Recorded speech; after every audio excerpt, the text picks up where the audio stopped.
હમ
activity છે જેનું નામ છે કે કયા ફટાકડાની અંદર કયું કેમિકલ રહેલું હોય છે. આપણે દિવાળી ઉપર ફટાકડા ફોડ્યા હશે, ફોડીને દિવસો જે છે એ જતા રહે, પણ એ ફટાકડા છે એ કેવી રીતે ફૂટે છે, એની અંદર કેવી રીતે ધુમાડો પેદા થાય છે, કલર ફટાકડો જે છે એ ફૂટે છે.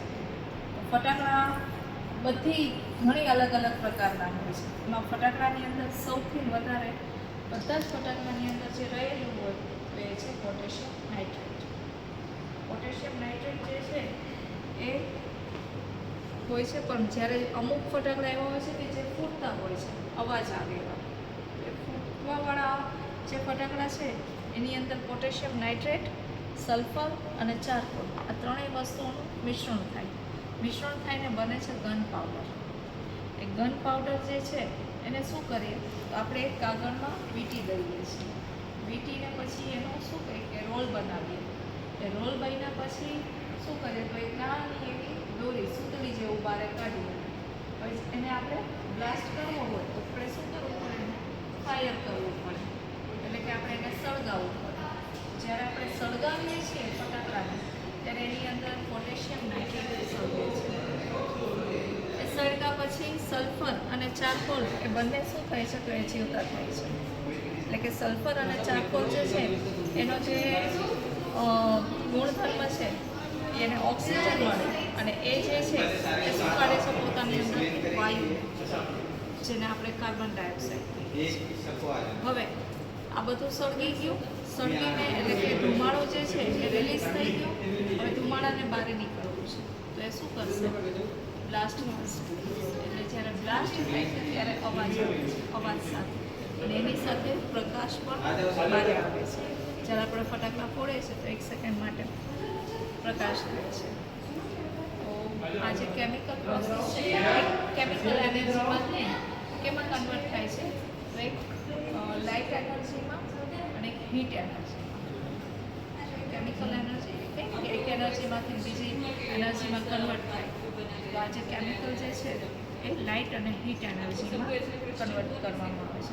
અમુક ફટાકડા એવા હોય છે કે જેની અંદર માત્ર કલર જ થાય, ફટાકડો ફૂટે કલર માટે થઈને સ્ટ્રોન્સિયમ નાઇટ્રેટ કે જેની અંદર લાલ કલર નીકળે છે, બેરિયમ નાઇટ્રેટ જેની અંદર ગ્રીન કલર, અને ઘણા ફટાકડા હોય કે જેની અંદર ખાલી ચમક જ હોય છે.